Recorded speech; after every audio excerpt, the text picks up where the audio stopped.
할렐루야. 오늘도 예배가 누신 여러분들을 사랑하고 축복합니다. 우리 하나님의 말씀을 함께 보도록 하겠습니다. 오늘 함께 보신 말씀의 주제는 만남의 계획과 섭리입니다. 사무엘상 9장 1절로 10절까지의 말씀입니다. 만남의 계획과 섭리, 사무엘상 9장 1절로 10절입니다. 제가 1절 읽겠습니다.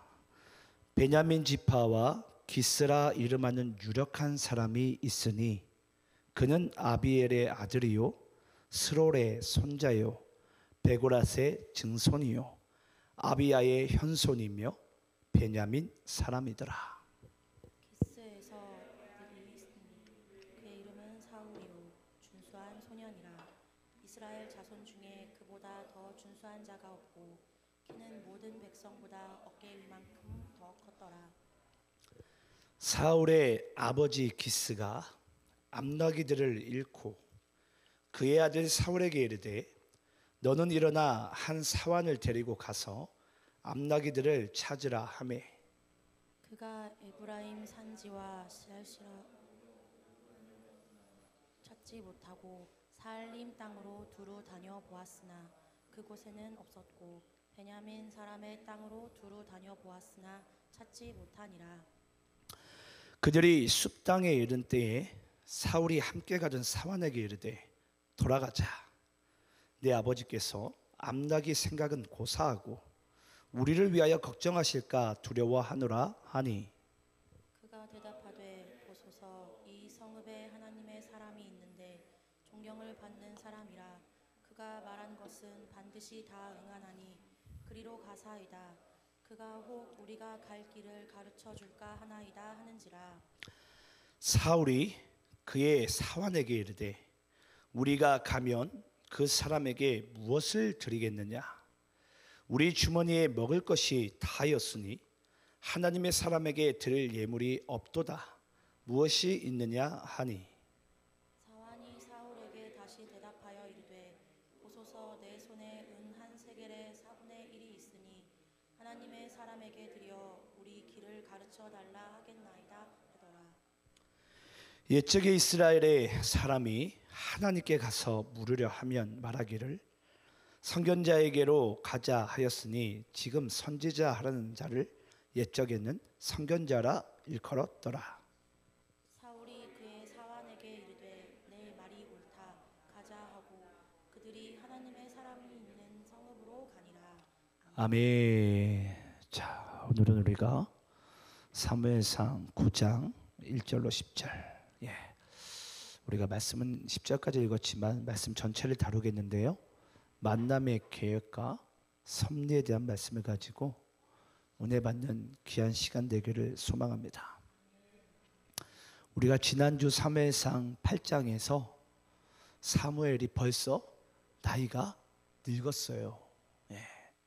나이가 늙었는데 보니까 자식 농사가 어떻게 됐죠? 소위 망했죠. 정말 하나님은 너의 하나님이시다, 또 하나님은 너의 아버지시다라는 이름을 붙여 주었지만 결국 그 자신들이 아버지의 그 뜻과 아버지를 닮는 인생을 살지 않았던 것 같아요. 제가 지난주 시간에 여러분들께 이 말씀은 잠시 빠져놓았지만 어찌 보면 여러분 사무엘에게도 하나님께서 연약한 한 가지를 허락하신 것 같아요. 만약에 그렇지 않으면은 이 사무엘이 없어지면 무슨 꼭 이스라엘에 하나님이 없어진 것처럼 그런 일들이 아마 뻔히 나타났을 것입니다. 그래서 어찌 보면 마지막이 그 인간의 연약함으로 드러난다는 것은요, 어쩌면 그것이 하나님의 놀라운 또 은혜와 섭리이지 않을까라는 생각을 하게 됩니다. 그래서 어찌하였건 그 사무엘의 연약함이 좀 이렇게 드러나니까 이스라엘 백성들이 때는 이때다. 사무엘에게 쫓아가죠. 우리에게도 왕을 달라. 왕을 달라. 근데 그 말씀은, 그 요구는 이미 신명기 17장 말씀 가운데 그렇게 그들이 요구할 것을 하나님께서는 다 아셨죠. 그래서 하나님께서는 너희들에게 왕을 주는 것이, 그것이 하나님의 어떤 뜻이라고 그랬죠? 허영적 형벌이라고 그랬어요. 분명히 하나님은 안 된다 하였으나 그 뜻을 인간이 굽히질 않는 거예요. 그땐 여러분 잘 아시겠지만 하나님도 우리의 삶 가운데 어떻게 역사하시죠? 인격적으로 역사하세요. 인격적으로 역사하시기 때문에 하나님이 어거지로 막 머리끄덩이 붙잡고 그렇게 할 수가 없어요. 그러다 보니까 어찌하면 허용적 형벌 가운데 우리에게 왕을 주시는 것을 허락해 주시는 거예요. 하지만 또 하나님은 그 가운데도 하나님이 하실 일들을 행해 나가시는데, 오늘 그 말씀이 이제 오늘 사무엘상 9장 말씀입니다. 그래서 하나님께서는 우리에게 허용적 형벌로서 왕을 줄 것을 허락하였지만은 하나님께서는 그 왕을 어떤 계획과 섭리 가운데 세우기 원하시는지를 우리가 이 말씀을 통해서 살펴보고, 또 여러분들의 인생 가운데 오늘 이 말씀을 통한 정말 하나님의 놀라운 말씀의 역사가 여러분 10년 가운데 일어나기를 간절히 소망합니다. 우리 한번 1절 말씀을 한번 읽어볼까요? 자, 본문 1절입니다. 자, 함께 읽습니다. 자, 시작. 베냐민 지파에 기스라 이름하는 유력한 사람이 있으니 그는 아비엘의 아들이요 스롤의 손자요 베고랏의 증손이요 아비야의 현손이며 베냐민 사람이었더라. 자, 여러분 여기에 보니까 베냐민 지파에 누가 있다고요? 기스라 이름하는 유력한 사람이 있으니, 이 기스가 누구입니까? 사울의 아버지죠. 아버지. 근데 뭐라고요? 베냐민 지파라, 베냐민 사람이더라 라면서 1절이 마칩니다. 자, 그러면 뭔가 모르겠지만 이 베냐민 지파라는 것이 아주 중요한 의미가 있는 것 같아요. 자, 그러면 우리 한번 이 베냐민 지파가 또 어떤 의미를 가지고 있는지를 먼저 우리가 좀 볼 텐데요. 우리 사사기서 20장 12절부터 14절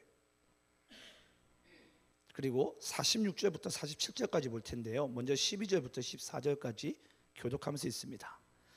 이스라엘 지파들이 베냐민 온 지파의 사람들을 보내어 두루 다니며 이르기를 너희 중에서 생긴 이 악행이 어찌 됨이냐. 그런즉 이제 기브앗 사람들 곧 그 불량배들을 우리에게 넘겨주어서 우리가 그들을 죽여 이스라엘 중에서 악을 제거하여 우리가 하라. 하나 베냐민 자손이 그들의 형제 이스라엘 자손의 말을 듣지 아니하고. 14절 함께 있습니다. 시작. 도리어 성읍들로부터 기브아에 모이고 나가서 이스라엘 자손과 싸우고자 하니라. 자, 46절 47절도 있습니다. 제가 46절 있습니다. 이날에 베냐민 사람으로서 칼을 빼는 자가 엎드러진 것이 모두 2만 5천 명이니 다 용사였더라. 베냐민 사람 600명이 돌이켜 광야로 도망하여 림몬 바위에 이르러 거기에서 넉 달 동안을 지냈더라. 자, 여러분 오늘 본문 우리 1절 말씀해 보니까 기스라는 유력한 사람이 있는데 베냐민 지파였고 베냐민 사람이었어요. 근데 오늘 우리가 사사기서 20장 말씀 보니까 47절에 베냐민 사람은 총 몇 명이라고 여기 등장하고 있죠? 600명밖에 되지 않습니다. 여러분 우리가 한 번쯤은 이 궁금증을 살펴봐야 돼요. 왜 하나님께서는 이스라엘의 12지파 중에 가장 사람이 많고 첫째 되는 지파가 에브라임 지파입니다. 근데 그 에브라임 지파 가운데 하나님께서 이스라엘의 왕을 삼지 아니하고 도리어 베냐민 지파는 600명밖에 되지 않습니다. 가장 작은 지파예요. 근데 여러분 이 베냐민 지파 에브라임 지파를 포함해 가지고 나머지 지파들은요 다 몇만 명대 지파의 숫자가 있습니다. 그런데 이 베냐민 지파는 600명밖에 되지 않아요. 너무 숫자가 차이 나죠. 그럼 뭐 여기 베냐민 지파만 자식을 덜 낳았나요? 그게 아니에요. 아까 이 사사기 20장 말씀에 보면요 어떤 일이 벌어지냐면, 하루는 베냐민 지파의 불량배들이 레위 지파의, 여기 말씀에 있는 첩이라고 나오는데 그걸 또 번역하면 아내로 이제 번역이 됩니다. 레위 사람의 아내가 레위인가 또 레위 사람 아내가 나중에 이 기브온 산당 가운데 가게 됩니다. 근데 이 베냐민 지파의 불량배들이 하루는 불량배 몇 명이서 이 레위 사람의 아내를 겁탈을 하는 거예요. 간음을 하게 되는 거예요. 근데 이 이야기를 이스라엘의 모든 지파들이 알게 됩니다. 그래가지고 이제 모든 지파의 대표들이 이제 이 베냐민 지파에게 딱 찾아갑니다. 그 불량배들을, 간음한 불량배들을 우리에게 내어달라. 그들의 심판을 우리는 죽여야 된다. 그래야지 우리 민족이 하나님의 형벌 가운데 가지 않는다. 내어달라고 하는데 그들이 어떻게 하냐면요, 내어주지 않습니다. 도리어 감싸는 거예요. 그래가지고 나머지 이제 11지파가 이제 가만히 있지 않습니다. 베냐민 지파, 그러니까 11지파, 그 다음에 베냐민 지파에 전쟁이 일어납니다. 전쟁이 일어나가지고 다 이제 멸하고 나니까 나중에 베냐민 지파 600명이 이제 나 살려라 하면서 이제 도망가는 장면이 오늘 여러분들이 읽으신 사사기 20장 1절부터 이 47절까지의 이제 중요한 부분을 제가 이제 이렇게 딱 빼가지고 여러분께 이제 말씀을 읽었어요. 근데 여러분 참 그렇지 않습니까? 어쩌면 나쁜 행동을 했던 지파이고 숫자도 가장 작아요. 죄도 많고 숫자도 작은 그런 지파 가운데 하나님께서는 왕을 삼기를 원하시는 거예요. 왕을. 누가 봐도 에브라임 지파나 가장 으뜸된 지파 가운데 이스라엘의 왕이 나와야 되는 것이 정상 아닙니까?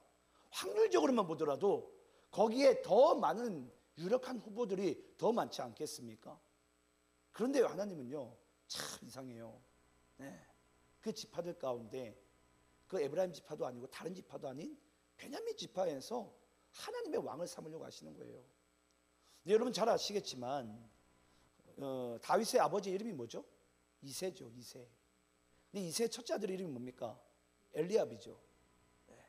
근데 그 엘리압이 여러분 아시겠지만요, 누가 보더라도 사무엘은 나중에 우리가 말씀 나오겠지만은 엘리압이 가장 으뜸돼요.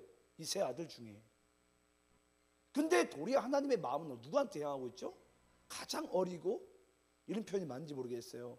당시에는 이 목동이를 어찌 보면은 막내나 하찮은, 쉽게 좀 약간 좀 약간 여성한 그런 이제 보잘것없는 아들들에게 했던 이제 일들이, 맡았던 일이 목동 일이었어요. 근데 하나님은 도리어 다윗을 이스라엘 왕으로 삼으시는 거예요. 참 여러분 신기하지 않습니까? 저는 이런 하나님의 섭리가 놀라워요. 저도 이 말씀 보면 솔직히 그랬어요. 우리는 여기 딱 보게 되면은 야 유력한 사람이 있고 와 뛰어나고 이렇게 이런 것만 보이잖아요.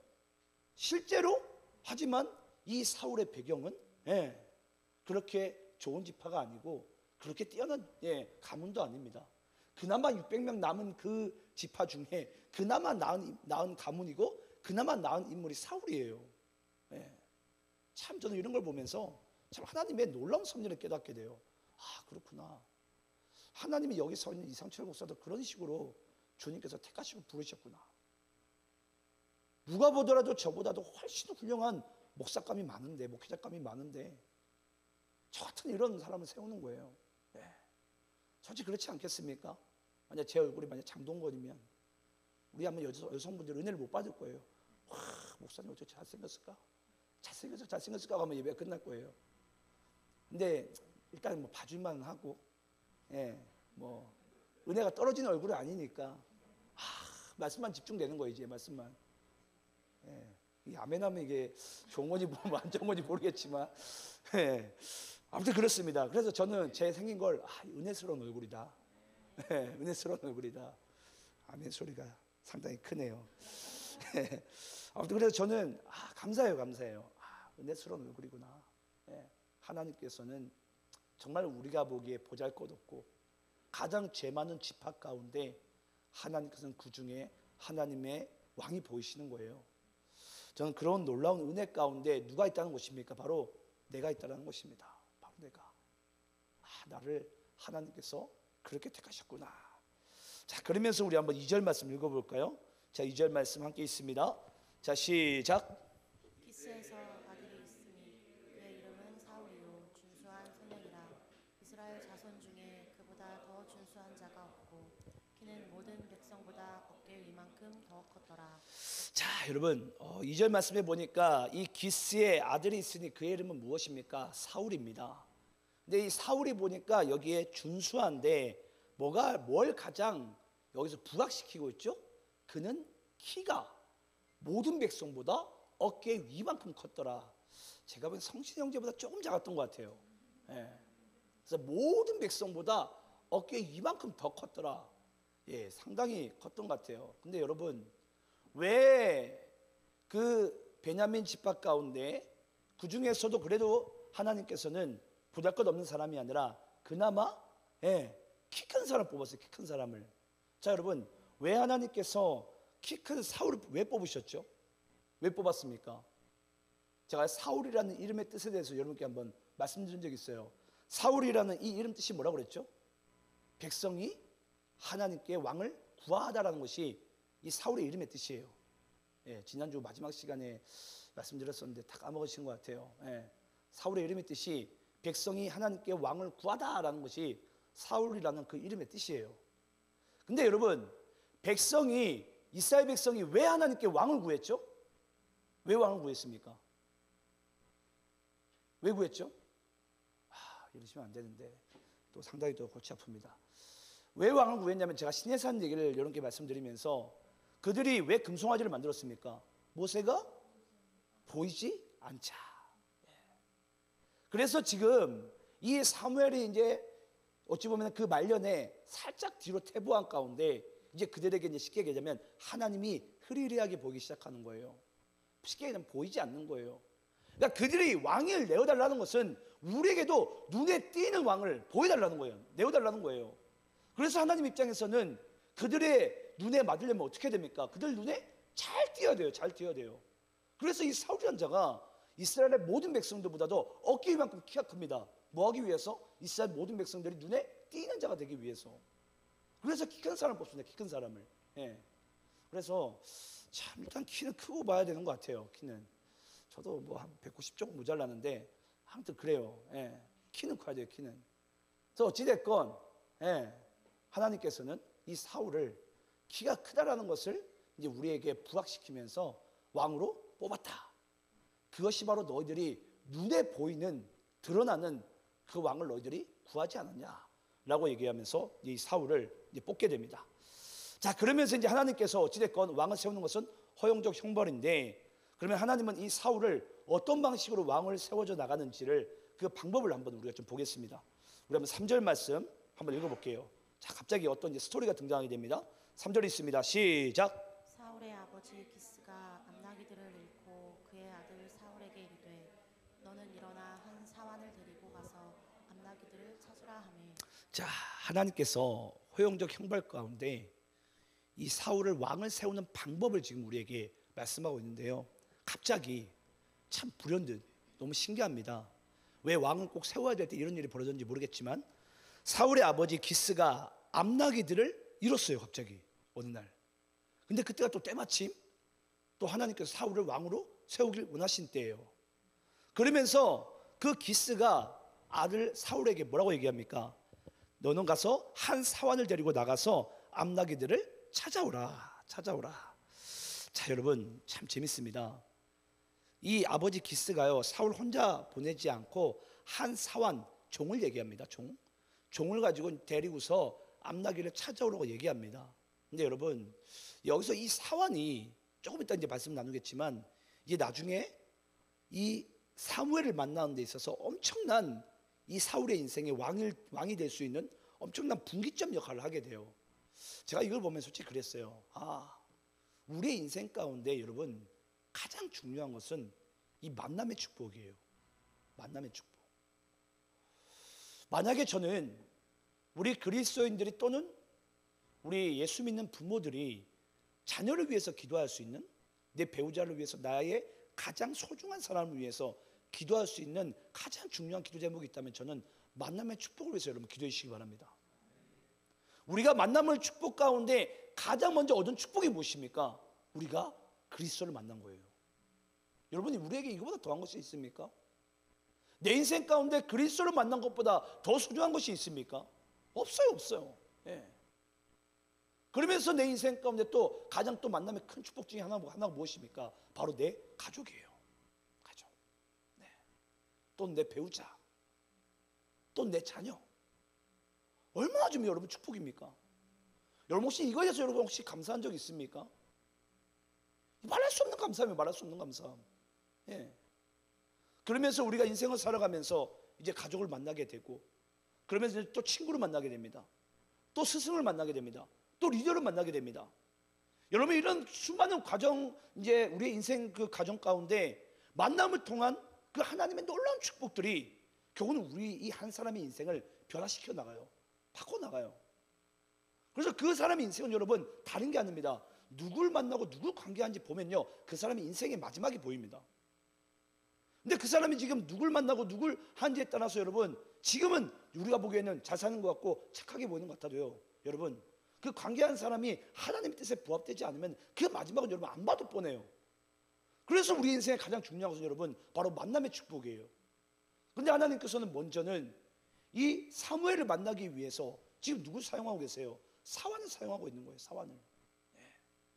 그래서 이 사환이 이 사무엘에게 이르게 하는 데 있어서 이 사울에게 아주 중요한 역할을 감당하게 돼요. 저는 그래서 여러분들의 인생 가운데 곁에 있는 사람은 여러분 가볍게 여기지 마세요. 보잘것없는 사원 같을지라도 그 사람을 통해서 내가 정말 하나님께서 계획하신 예비하신 그 사람을 만날 수도 있어요. 근데 우리가 그런 관계의 소홀함으로 인해서 하나님의 축복을 받을 것도 어찌 보면 못 받아요. 저는 여러분들이 그 관계의 축복과 만남의 축복을 하나님 안에서 누리기를 간절히 축원합니다. 자, 그러면서 어찌됐건 이제 암나기를 찾으러 가는데요, 4절 말씀은 제가 읽어보겠습니다. 그가 에브라임 산지와 살리사 땅으로 두루 다녀 보았으나 찾지 못하고 사알림 땅으로 두루 다녀 보았으나 그곳에는 없었고 베냐민 사람의 땅으로 두루 다녀 보았으나 찾지 못하니라. 여러분 사울이 지금 보니까 4개의 땅을 둘러보았습니다. 에브라임 산지, 살리사 땅, 사알림 땅, 그리고 베냐민 사람의 땅. 여러분 이제 우리는 뭐 이것이 이제 지도로 나와 있지 않지만 그가 이제 사울이 에브라임 산지와 살리사와 사알림과 베냐민 사람 땅까지 걸은 총 길이가요, 여러분 40km예요. 40km. 예. 엄청난 이제 긴 거리를 걷게 됩니다. 근데 여러분 여기서 이제 놀라운 것이 있어요. 40km를 그렇게 헤매고 찾고 다녔지만은 뭐였더라? 보니까 찾지 못하고 없었고 찾지 못하니라. 예. 아니 40km쯤 돌아다니면 좀 찾아야 되는데 찾지 못하고 없었고 찾지 못하니라. 그럼 우리 이때쯤 되면 우리 이제 어떻게 하게 되죠? 하나님을 원망하기 시작하죠. 왜 나를 이곳 가운데 보내가지고 말이야. 진짜 하나님 나쁜 사람이네. 예. 하나님께 온갖 원망을 다 할 거예요. 내가 헛된 짓 했다고 내가 1년 동안 열심히 살겠더니만 지금 내 형편 이렇게 만들어 놓고서. 예? 우리는 그런 원망들을 하나님께 확 다 쏟아부어요. 예. 온갖 원망을. 예. 그래서 지금 사울은요, 사환이 없었으면 그냥 집으로 바로 백업했습니다. 근데 한번 볼까요? 우리 5절 말씀 제가 읽어볼게요. 그들이 숲 땅에 이른 때에 사울이 함께 가던 사환에게 이르되 돌아가자. 내 아버지께서 암나기의 생각은 고사하고 우리를 위하여 걱정하실까 두려워하노니 그냥 돌아가자. 예. 사울은 뭐라고 얘기하죠? 사환에게 아버지가 걱정할 거니까 암나기 우리까지 잃어버릴까 봐 아버지가 걱정하시겠다. 그냥 우리 돌아가자. 자, 그때 사환이 뭐라고 대답하는지 6절 말씀 여러분들 읽겠습니다. 자, 시작. 그가 대답하되 보소서 이 성읍에 하나님의 사람이 있는데 존경을 받는 사람이라. 그가 말하는 것은 반드시 다 응하나니 그리로 가사이다. 그가 혹 우리가 갈 길을 가르쳐 줄까 하나이다 하는지라. 자, 여러분 여기 보니까 사환은 그가 대답하되 보소서 이 성읍에는 누가 있다고요? 하나님의 사람이 있는데 그 사람은 존경을 받을 만한 사람이라. 근데 여러분 우리 5절 다시 볼까요? 그들이 지금 어디에 와 있습니까? 5절 보면은 숲 땅에 이르렀어요. 숲 땅이. 여러분 이 숲이라는 곳은요, 우리가 말하는 여러분 나무 숲을 얘기하는 게 아닙니다. 지명 이름이에요. 근데 이 숲 땅에 이르렀는데 그 숲은 또 바로 옆에 어떤 성읍이 있냐면 라마라는 성읍이 있어요. 근데 그 라마라는 성읍에 누가 살고 있냐면 사무엘이 살고 있습니다. 라마라는 곳에. 그래서 그 라마라는 성읍에 어쩌면 그들은 40km를 헤맨 것 같지만 아버지께서 가라고 해서 찾아오라고 해서 40km를 헤맸어요. 결국은 찾지 못하였고 없었고 찾지 못하였더라. 쉽게 얘기하자면 그냥 어쩌면 허송생활을 보낸 거죠. 그런데 그들이 마지막까지 그 40km 가운데 이른 곳이 어디였다고요? 숲이었고 라마였다고요. 그때 사울은 그냥 우리가 시간 낭비했으니까 돌아가자라고 얘기하지만은 그때 사울은 뭐라고 얘기합니까? 이곳에 하나님의 사람이 있습니다. 우리가 그 사람이 이 지역의 지주이니까 우리가 그 사람에게 한번 조언을 얻는 것이 어떻겠습니까? 라고 그때 사울이 이 사울에게 이제 부탁을 하게 됩니다. 자, 그러면서 우리 한번 7절부터 10절까지 읽을 텐데요. 자, 우리 7절부터 10절까지 한번 교독하면서 읽겠습니다. 사울이 그의 사원에게 이르되 우리가 가면 그 사람에게 무엇을 드리겠느냐? 우리 주머니에 먹을 것이 다였으니 하나님의 사람에게 드릴 예물이 없도다. 무엇이 있느냐 하니 사환이 사울에게 다시 대답하여 이르되 보소서 내 손에 은 한 세겔의 4분의 1이 있으니 하나님의 사람에게 드려 우리 길을 가르쳐 달라 하겠나이다 하더라. 여러분 여기 7절 8절 말씀 가운데 이제 그들이 이제 누구를 도움을 요청하는 데 있어서 돈이 이제 있는지 없는지를 살펴보는 것은 여러분 그때 당시 관례로서 이렇게 이제 소정의 이제 약간의 예물을 이렇게 드리게끔 되어져 있습니다. 그걸 지금 얘기하는 거예요. 그러면서 제가 구절이 있습니다. 옛적 이스라엘의 사람이 하나님께 가서 물으려 하면 말하기를 선견자에게로 가자 하였으니 지금 선지자라 하는 자를 옛적에는 선견자라 일컬었더라. 사울이 그의 사환에게 이르되 내 말이 옳다 가자 하고 그들이 하나님의 사람이 있는 성읍으로 가니라. 자, 여러분 결국은 사울이 어떻게 하게 되죠? 그 사환의 이야기를 종의 이야기를 듣습니다. 내 말이 옳도다, 옳도다. 예. 저는 여러분들은 뭐 여기에 별로 감흥이 없는데요. 저는 엄청난 감흥이 있어요. 만약에 여기서 사울이 사환의 말에 내 말이 옳도다 하지 않았다면 사울은 왕이 되지 못했습니다. 네. 이 말 한마디의 결정이요, 겸손함이요, 사울의 인생을 완전히 바꿔요, 완전히 바꿔요. 예. 그래서 우리는 아주 작은 지극히 작은 그런 정말 지극히 작은 자일지라도 그 사람을 통해서 하나님께서 우리에게 말씀할 수 있다는 것을 여러분 우리의 삶과 잊지 말아야 돼요. 그래서 항상 우리 귀는요 열려 있어야 돼요. 심령도 열려 있어야 돼요. 왜냐? 그런 지극히 작은 사람을 통해서라도 하나님께서 나에게 말씀할 수 있으니까. 근데 그 한 번의 선택이 알고 보니까 사울이 그냥 작은 자로 살아가는지 아니면 이스라엘의 왕으로 세움을 받을 수 있는지 이 큰 차이점이 나타나게 돼요. 근데 어찌됐건 이 사울은 그 사환에게 내 말이 옳도다. 근데 여기에 보니까 여러분 우리가 좀 알지 못하는 구절 말씀에 이상한 단어가 나오는데 선견자라는 단어가 나와요. 선견자. 뭐 선견자가 있고 선지자가 있는데 먼저 이걸 제가 여러분께 일단은 뭐 참고상 좀 말씀드려볼게요. 이 선견자와 선지자는 좀 차이점이 있는데요. 선견자는 히브리어로 로에라는 이제 단어인데요. 이 선견자가 무슨 뜻이냐면 미리 앞날을 통찰하고 미리 보는 자예요. 앞날을 미리 통찰하고 미리 보는 자. 그것을 선견자라 얘기합니다. 그러면 선지자는 히브리어로 나비인데요. 아마 들어보셨을 거예요. 나비. 근데 이 나비는 무슨 뜻이냐면 하나님의 말씀을 대언하다 또는 하나님의 말씀의 스피커라는 우리가 이제 표현을 합니다. 그러니까 선견자는 미리 통찰하고 앞을 내다보는 자예요. 근데 이 선지자는 선견자에 대한 그 미리 통찰하고 앞을 내다보는 것은 이미 플러스 알파로 붙어 있어요. 거기 플러스 하나님의 말씀을 선포하고 대언하는 자예요. 그게 바로 선지자입니다. 그래서 그 차이점은 여러분들 참고로 또 아시는 것도 상당히 중요합니다. 그래서 어찌됐건 아무튼 이 사울은 그 선견자이자 선지자인 그 사무엘을 이제 만나러 이제 라마로 향하게 됩니다. 자, 그러면서 이제 우리가 좀 건너뛰고 15절부터 16절까지 말씀을 또 교독하면서 읽겠습니다. 15절 16절 제가 15절 읽겠습니다. 자, 이제 사울은 이제 라마로 가고 있어요. 사왕과 함께. 그런데 사무엘은 또 어떤 상태에 있었는지 말씀하고 있는데요. 사울이 오기 전날에 여호와께서 사무엘에게 알게 하여 이르시되 내일 이맘때에 내가 베냐민 땅에서 한 사람을 내게로 보내리니 너는 그에게 기름을 부어 백성 이스라엘의 지도자로 삼으라. 그가 내 백성을 블레셋 사람들의 손에서 구원하리라. 내 백성이 부르짖음이 내게 상달되었으므로 내가 그들을 불구하노라 하였더니. 자, 여러분 우리는 지금까지는 사울에게 하나님께서 어떻게 지금 인도하고 계셨는지를 왕으로 세운 것에 있어서 어떻게 인도하셨는지를 우리 함께 보았어요. 그런데 하나님께서는 여기에서 반대쪽에서는 사무엘에게 어떻게 역사하고 계셨느냐면 그 전날에 나타나게 됩니다. 하나님께서 사무엘에게. 그러면서 뭐라고 얘기하고 있습니까? 너에게 내가 한 사람을 보내겠다. 네가 보내면은 두 가지 행동을 행하라 라고 얘기합니다. 뭐라고 얘기하죠? 너는 그에게 기름을 부어라.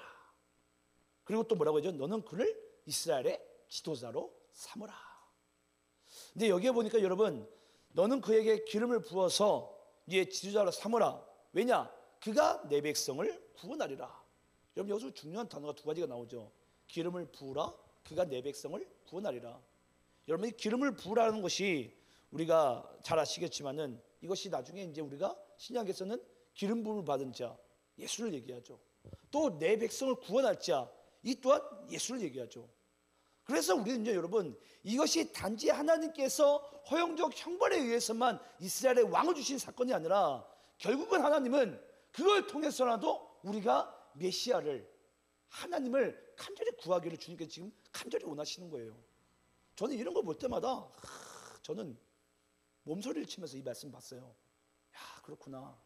언제나 하나님의 계획은 예수를 향하고 있구나. 메시아를 향하고 있구나.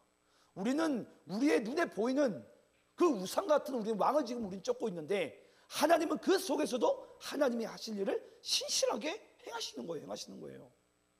참 여러분 놀랍지 않습니까?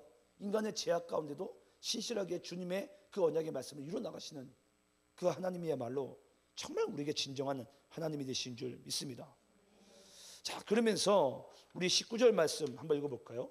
자, 19절 말씀, 자, 함께 있습니다. 시작. 사무엘이 사울에게 대답하여 이르되 내가 선견자이니라. 너는 내 앞서 산당으로 올라가라. 너희가 오늘은 나와 함께 먹을 것이요 아침에는 내가 너를 보내되 내 마음에 있는 것을 가족에게 말하리라. 자, 여러분, 지금 보니까 사무엘이 사울에게 대답합니다. 뭐라고 얘기하죠? 우리가 산당으로 올라가자. 여러분, 여기서 산당이라는 것은 히브리어로 바마라는 것인데 쉽게 얘기하자면 이 바마라는 것은 오늘날로 얘기하자면 쉽게 예배당을 얘기합니다. 그러니까 그 당시에 구약 시대에서는 이 레위 지파 사람들이 산당 꼭대기에 올라가가지고 이제 예배를 드렸어요. 그래서 예배를 드리고 나면은 그 산당에서 그들은 이제 음식을 이제 서로 이제 떡을 떼고 그런 것을 이제 먹게 됐는데 이제 어찌 됐건 지금 사무엘은 그 사울을 산당으로 같이 올라가자. 그리고 지금 뭐라고 얘기했죠? 말씀 끝부분에 보니까 내가 너를 보내되 내 마음에 있는 것을 다 내게 말하리라. 여러분, 이게 결국 뭘 얘기한 줄 아십니까? 결국은 하나님께서 이 사무엘을 통해서 아브라함에게 언약하신 그 메시지를 훗날에 산에 올라가서 누굴 통해서 전하시죠? 모세를 통해서 이스라엘 백성들에게 전해요. 산에 올라가서. 근데 그것이 항상 하나님은요, 항상 산에 올라가게 되면은 항상 하나님의 그 백성들이 하나님의 아브라함에게 말씀하신 그 언약을 잊고 살 때 하나님은 항상 산에 올라가는 이유가 뭐냐면요, 그 언약을 갱신시켜내세요. 우리는 잊고 있는데 하나님은 산에 데려가가지고 갱신시키는 거예요. 또 갱신하고 이게 바로 우리 인류의 역사입니다, 여러분. 그럼 여러분 잘 아시겠지만 그리스도께서 나중에 항상 뭐 하시죠? 이 수제자들을 항상 산으로 데리고 올라가세요. 뭐 하려고 한 줄 아십니까? 아브라함에게 언약하신 그 말씀을 항상 갱신하기 위해서. 그래서 여러분, 우리가 항상 상상수훈, 우리 산에서 하나님께서 우리에게 말씀하신다. 이 모든 것은 하나님께서 아브라함에게 그 언약하신 그 말씀을 항상 우리는 이 땅에 살아가면서 그걸 잊고 살아가는 거예요. 항상 우리 망각합니다. 아까 우리 오정민 장로님이 그 얘기를 했는데 우리 인간이 왜 죄를 짓냐? 하나님의 말씀을 망각하기 때문에. 당연합니다, 여러분. 하나님의 말씀 망각하니까 우리 하나님의 뜻을 어기는 거예요. 그래서 하나님은 항상 우리에게 뭐 하기 원하신다고요? 산으로 데리고 올라가게 하는 거예요. 뭐 하기 위해서? 내가 너에게 다 말하기 하기 위해서. 언약을 다시 갱신하기 위해서. 그래서 이 사울이 여러분 왕으로 세워지냐 안 세워지냐, 그것보다 더 중요한 것은 다시 이 사울을 통해서 하나님의 언약을 갱신시키는 것이 하나님의 입장에서는 훨씬 더 중요합니다. 이걸 지금 우리에게 말씀하고 있습니다.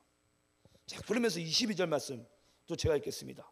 22절, 사무엘이 사울과 그의 사환을 인도하여 객실로 들어가서 청한 자 중 상석에 앉게 하였는데 객은 30명 가량이었더라. 여러분, 보니까 이제 사무엘이 이제 사울과 함께 또 사환과 함께 이제 산당에서 다 이제 그걸 이제 하나님께서 언약을 갱신한 것을 다 끝났어요. 그리고 난 다음에 이제 객실로 가게 됩니다. 객실로 가게 하면서 사무엘이 사울에게 지금 어떤 행동을 하고 있습니까? 가장 상석에 앉게 합니다. 가장 상석에. 여러분 우리가 이걸 통해서 이제 한 가지를 알아야 되는데 여기서 또 이제 중요한 것이 뭐냐면 또 사울을 제외한 모든 객은 또 몇 명이라고요? 30명이에요. 이 30명은 뭘 얘기하냐면 그때 당시에 이 베냐민 지파 가운데 리더십들이 30명이었어요. 종교 지도자와 정치 지도자. 그 사람들이 30명입니다.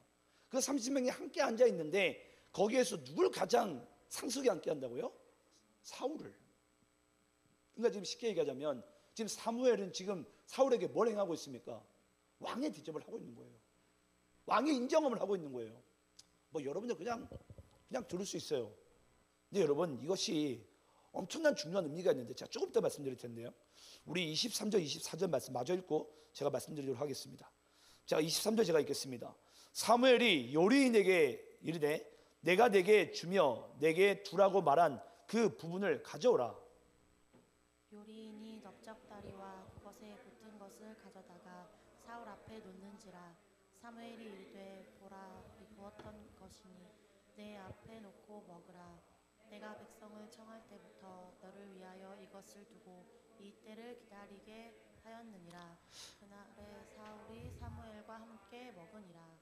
자 여러분 지금 상석에 앉게 한 다음에 지금 요리도 어떻게 하게 되죠? 가장 먼저 이 사울에게 가장 맛있는 부분을 이 사울에게 지금 사무엘이 대접을 합니다. 자 이제 여러분 제가 이제 말씀을 마치겠습니다. 여러분 오늘 말씀 가운데 우리가 이 마지막 부분이 정말 또 중요한 부분 중에 하나인데 저는 이 사무엘을 보면서 정말 훌륭한 리더십이구나. 왜 훌륭한 리더십인 줄 아십니까? 지금 혹시 여러분 체크를 해보셨는지 모르겠는데 지금 하나님께서 이 사무엘에게 이 사울을 만나기 전날 밤 나타나셔서 내가 너한테 사람을 보낼 텐데 그를 왕으로 세우라. 그러면서 쭉 산당 갔다가 뭐 객실 갔다가 음식 먹고 다 하고 있는데 왕으로 또 대접하고 있는데 그 가운데 여러분 사무엘이 단 한 번도 하나님께 왜요라는 반항을 하지 않아요. 무조건 순종합니다. 더 놀라운 건 여러분 뭔 줄 아세요? 우리가 지난주에 나눴지만 지금 이스라엘 백성들의 상태가 어떻습니까? 사무엘을 향해서 지금 여러분 손가락질하고 있어요. 당신 늙었고 당신 실패한 리더십입니다. 그때 그 상하고 억울한 마음을 화를 내지 않고 노하지 아니하고 뭐합니까? 하나님께 기도를 해요. 하나님 어찌합니까? 그때 하나님께서 사무엘에게 뭐라고 얘기합니까? 너를 무시하는 것이 아니라 그들이 나를 왕으로 자신들을 왕으로 삼지 않는 것을 너에게 지금 보여주는 것이다 얘기합니다. 그때 사무엘이 또 시간이 지나요. 갑자기 이제 모든 이스라엘 백성들이 원래는 사무엘에게 다 초점이 맞춰졌는데 나중에 보니까 이제 모든 백성들이 이제 다 사울에게 이제 집중하게 생겼는 거예요. 여러분 대부분의 리더십들은 여러분 이 상황일 때 어떻게 한 줄 아십니까? 내 입지를 어떻게 하면 조금이라도 더 한번 가져보려고 용을 써요.